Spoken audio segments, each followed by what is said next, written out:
Hello बच्चों, आइए इस प्रश्न को देखते हैं। पर्ण शीर्ष प्रतान इनमें उपस्थित होते हैं।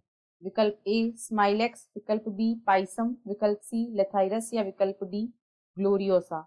इस प्रश्न की जो मुख्य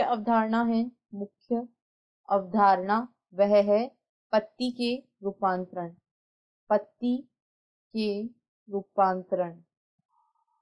यदि हम पादप में रूपांतरण को देखें तो पादप के बहुत सारे अंग जैसे कि जड़, तना एवं पत्तियां उनके मूलभूत कार्य करने के साथ साथ कई अन्य कार्य करने के लिए रूपांतरित हो जाते हैं। जैसे कि यदि हम पत्ती को देखें तो पत्ती को भोजन बनाने के अतिरिक्त इसे जो इसका मूल कार्य होता है भोजन बनाना, उसके अतिरिक्त कई अन्य कार्य करने के लिए रूपांतरित होना पड़ता है।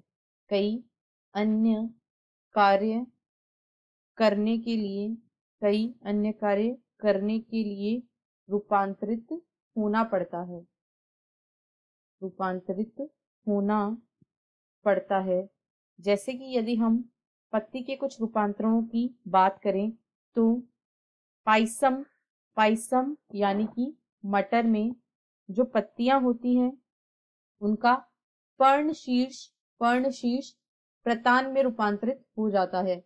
पर्णशीर्ष प्रतान में रूपांतरित हो जाता है और यह इन्हें ऊपर चढ़ने के लिए सहारा प्रदान करता है।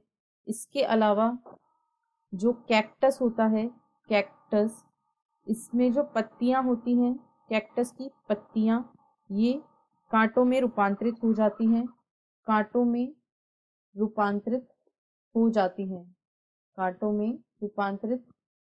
जाती हैं और यह रक्षा प्रदान करती है। अब यदि हम प्रश्न को देखें तो प्रश्न में पूछा गया है पर्णशीर्ष प्रतान इनमें उपस्थित होते हैं।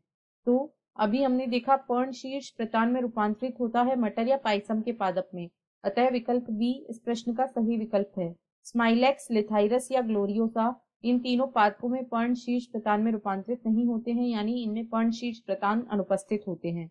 आशा है आपको प्रश्न समझ आया होगा। धन्यवाद।